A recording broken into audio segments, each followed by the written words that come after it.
Sita Benji माँ सीता दयारू अपुत्रिक संतानवती होती।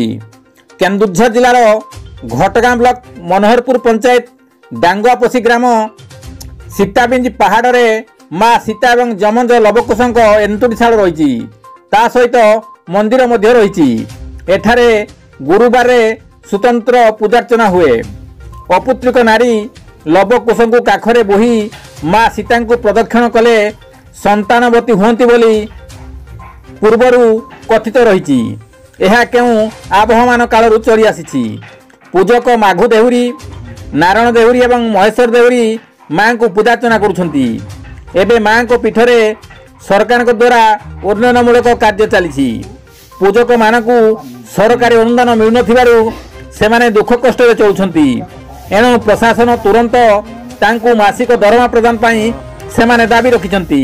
कविंद्र राउत का रिपोर्ट, केडी न्यूज ओडिया।